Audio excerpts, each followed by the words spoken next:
Hello, it's Dr. Michael McNeil here. I'm in a different room because it's just too cold to be in the extension now. So just probably another half an hour or so, and it's going to be dark. And I just wanted to see how the trying it on the laptop and see what it looks like. And this has just been buzzing around with me. It's a Sunday afternoon, and normally just sort of watched I watched the River Church in Tampa Bay in the US. The River Church there, that's sort of like closest thing I've got to a church at the moment. And so I actually was there in January, which was amazing. But I just watched that Sunday afternoon, and I'm thinking, why have I got this compulsion to talk about apologetics and to do a video on apologetics?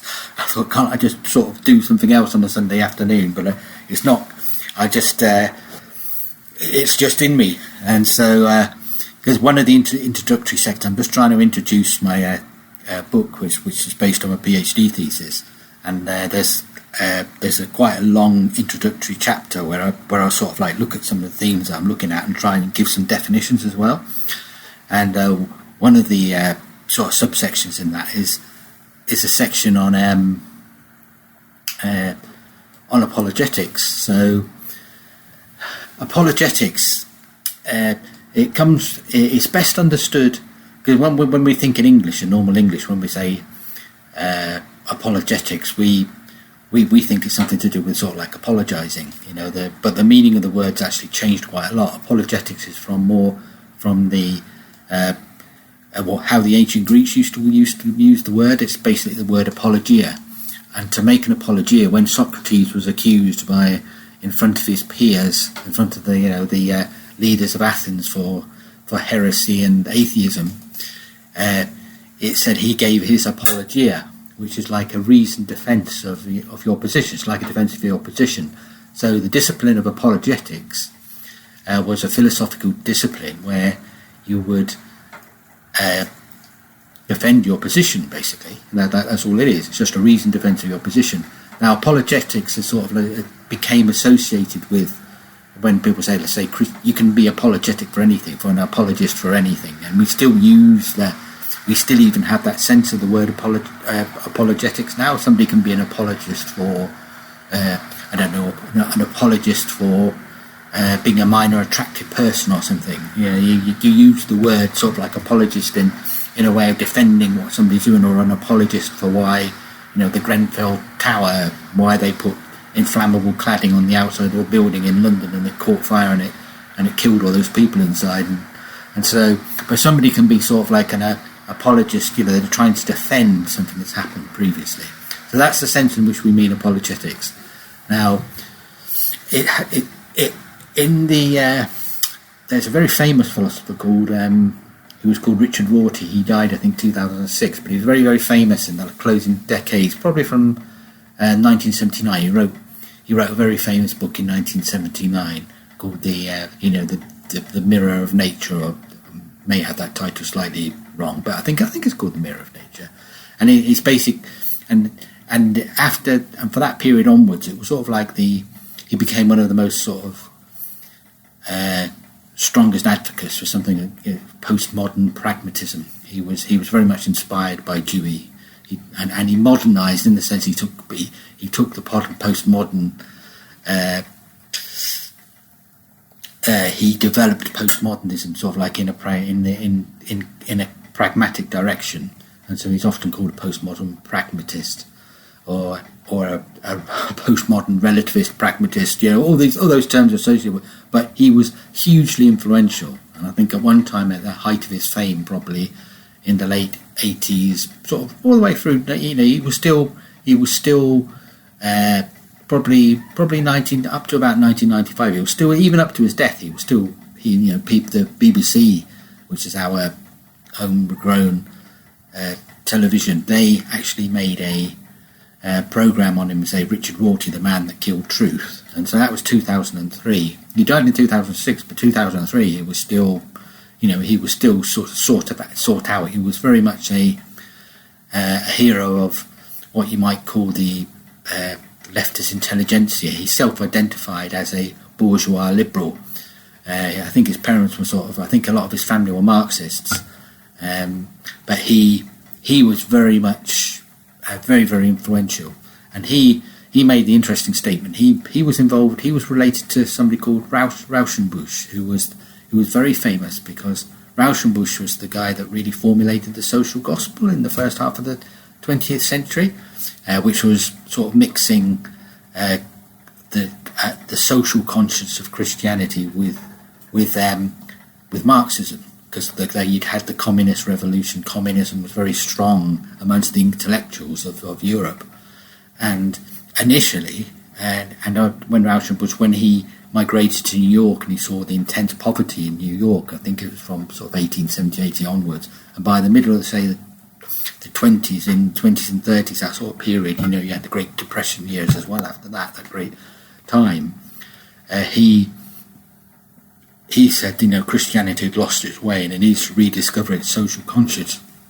And I think Richard Rorty, I'm not sure if it's his but he's quite closely related to Rauschenbusch, and so he was invited to do this review as part of, say, 100 years after Rauschenbusch, and he was really interested. It was really interesting what he wrote, because he basically said that the Western culture owes an enormous amount to to the Christian way of looking at the world, and he was saying that Rauschenbusch's great sermons from Luke and these are things that made it possible for, he called himself like a secular humanist, but he basically said that the humanist agenda, which dramatically grew, you had the humanist manifestos of the 30s, and, there's still a strong humanist, I think they've got their own website, you can go humanist.org, and it has the different manifestos. And what's so striking about the first humanist manifestos was the number of clergy people that signed it. It wasn't, because when people tend to think of humanists, they tend to think of atheists, but it's not. It's very, very distinct. Humanism really is in a sense dealing with the problems of humanity. It's more, and that's why. When Rorty described himself, he put the word secular humanist in front of it, because it's a particular type of humanism that's not talking about, it's not to be otherworldly, concerned with the old worldly, and humanists generally are not concerned so much with an otherworldly account, although some humanists, that's why you would say Christian humanists, or that's why, but humanism in itself is more concerned with the here and the now. It's not concerned with the traditional sort of religious, metaphysical emphasis that might have been that would traditionally been in religious views. It's very much concerned with here to deal with human problems here and now. And so he made the interesting statement that apologetics fell off philosophy in the early 20th century, because that's when he considered the theists and the Christians and people who wanted to champion some sort of religious view of the world. That's when he considered that they lost the argument with the new humanism, and so it's very, there's a lot very rich. So it's a very distinct part. So it's still, in a sense, I would say it hasn't fallen off. It's never fallen off. That was just a little bit of, I suppose, grandstanding on his part. But apologetics as a discipline is very much part of the philosophical landscape. And if for no other reason, then its basic definition, which is like defending your position. So it's meant to be like a reasonable or a rational defense of Christianity. Those words, reason and rationality, is interesting because they're often defined in terms of each other.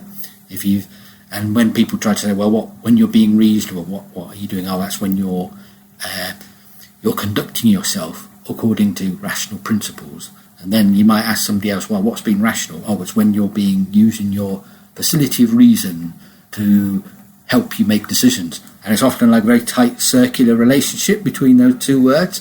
And that was recognised by one of the most famous moral philosophers, one of the most important moral philosophers of the 1960s, somebody called Bayer, and he wanted to arrest what he saw within Anglo-American philosophy in particular, but I think it was fair to say within Western, the Western tradition, Western society more generally, was the sort of the slip into relativism, and where relativism is where you want to say, well, all your sort of your moral principles and your ethical principles and the way you live life, they're very situational.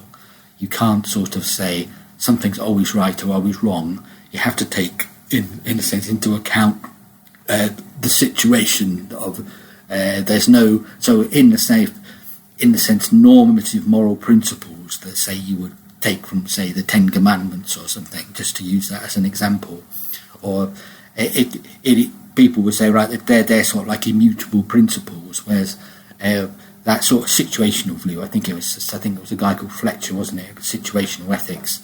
You know, what do you have to do in a particular situation? Oh, the loving thing. So there's no normative principle. There's just there's things to do with your situation. So like that's relativism. So but Bayer wanted to arrest that because he saw that sort of the unravelling of Western culture on that basis. If you're not going to, I think I mentioned it in another video, if you're not going to stand for something, you're going to fall for anything. And so he could sort of see it unravelling. He wanted to arrest that. But it's very interesting because he immediately struggles, as Hume did before. When you try with this idea before, it's like, how do you justify reason? How do you, in a sense, how can you justify reason and show that reason is reasonable? And when you see that he struggles with this, and you will see a lot of moral philosophers struggling with this sort of idea. They're really struggling to justify how can we operate, how are we making reason reasonable? And that's I think that's a question I'll definitely come back to at some point. But it's a real problem. Hume sort of like got to the point where he was saying, well, he can't. It's sort of like he said, it's actually what counts as, say, a moral thing or an ethical thing, or in some way you're performing. Because in a sense, morality is really to do with right and wrong, and ethics is to do with how you decide something is right or wrong, or true or false. So they're related terms. But so for Hume, he was just saying, well, the most important thing in our relations is not some sort of moral or ethical principle, it's actually custom. So that, in a sense, is how he got around it. In a sense, it was like custom is the most important thing. We define customs for within a culture, there's no sort of normative principles that we have to derive from. It's more to do with custom, and so which is an interesting resolution of that problem. But it then immediately says, well, people have different customs, and are we really saying that that we can't come up with any sort of normative human behaviour? And most people would be very, very they would really question that, simply because when you look at sort of any sort of culture around the world, and this can be pushed too far, but when you look at any culture around the world, people tend to think that murder's wrong. They tend to think that stealing's wrong. There just seems to be this astonishing for want of a better term, there seems to be this astonishing sort of, even if they don't live, and even if their culture is decayed from these ideals, those ideals of the Ten Commandments just seem to be permeated through human culture. And so, which is a very interesting observation, very interesting,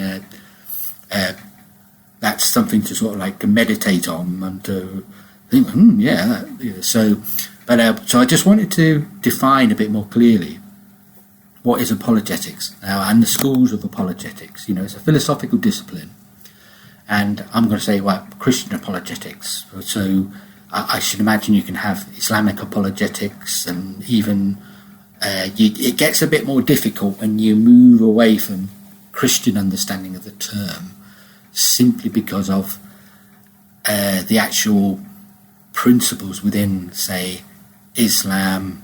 There's a fundamental sort of indeterminacy principle really within Islam. in the sense that Allah is not constrained by, how can I put it?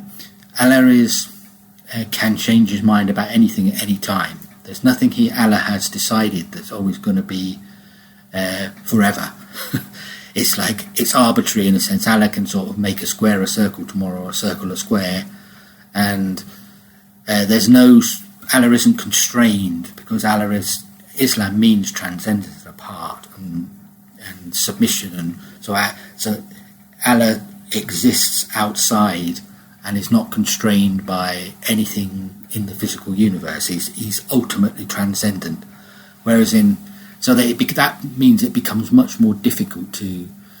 That there are Islamic apologists, but it's very, in a sense, it's quite vulnerable to criticism at that point. And when you move over to, say, more Eastern understandings, such as in some forms of Buddhism and Hinduism, but Hinduism's a generic term for a Hindu is just somebody the other side of the river. I think that's what it means. Hindu means the same as, I think it's an equivalent word as what Hebrew was. A Hebrew was just somebody who'd crossed the river. That's what the definition was.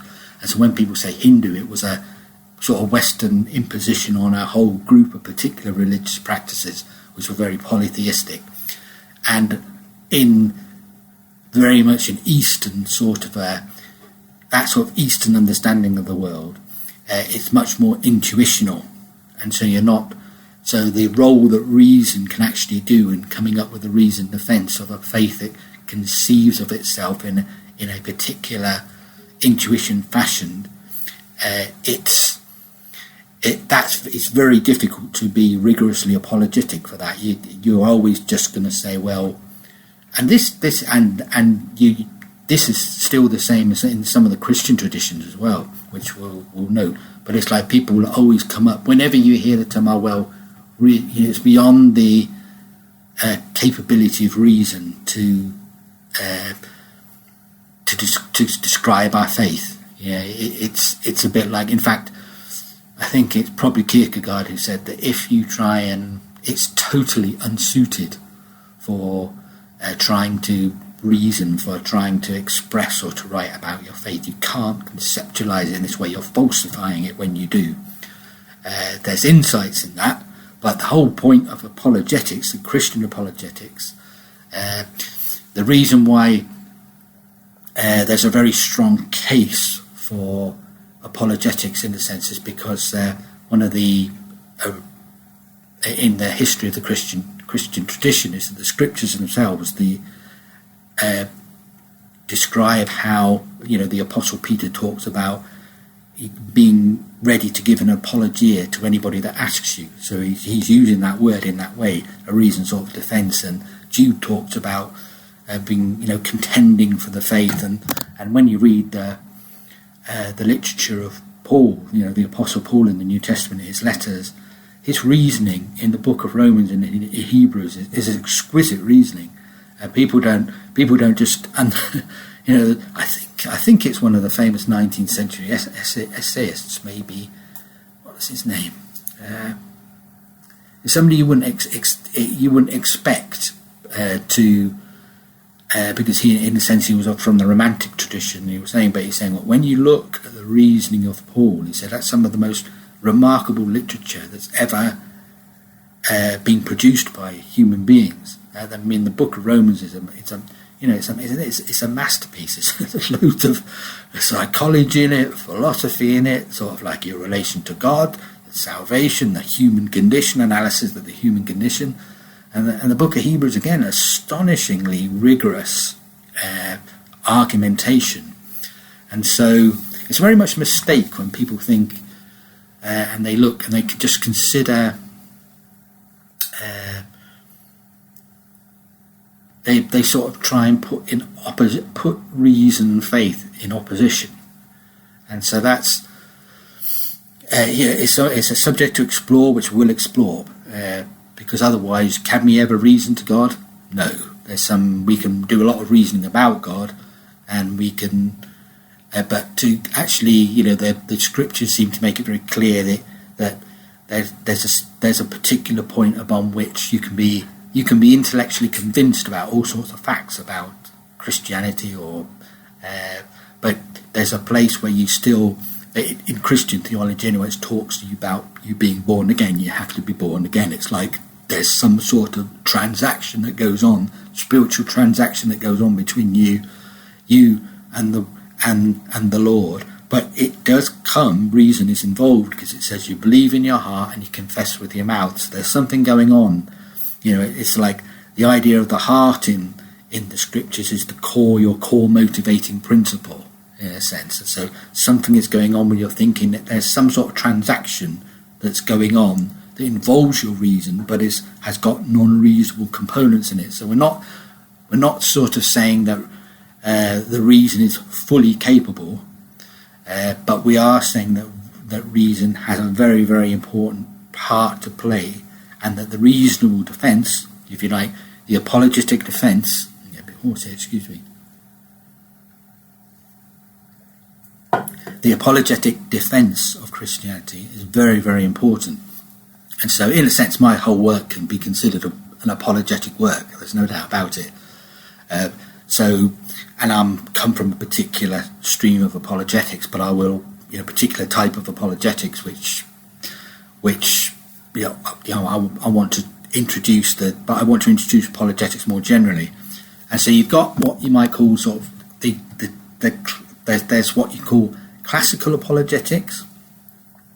There's evidential apologetics. There's subjective apologetics, and there might be what you call presuppositionalism. And so, what is classical apologetics? Well, classical apologetics is very much associated with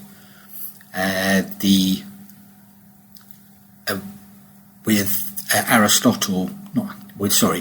That's true. Associated with Sir Thomas Aquinas, who basically took his philosophical inspiration from Aristotle. He knew Aristotle extremely well, and in a sense, he sort of baptized Aristotle in Christian terminology. The history of that period, that medieval period of where Thomas was. Thomas was a phenomenal intellect. He had memorized, I think, the entire Old Testament and New Testament, because it was very difficult, and then physically it's not as if they had books or things. You had essentially had scrolls and parchments and all sorts of stuff, and he'd actually basically memorized it for his use. Phenomenal intellect, and he's probably the greatest theologian, Roman Catholic theologian, philosopher that's ever been produced within the Catholic tradition. But he really was wanting to use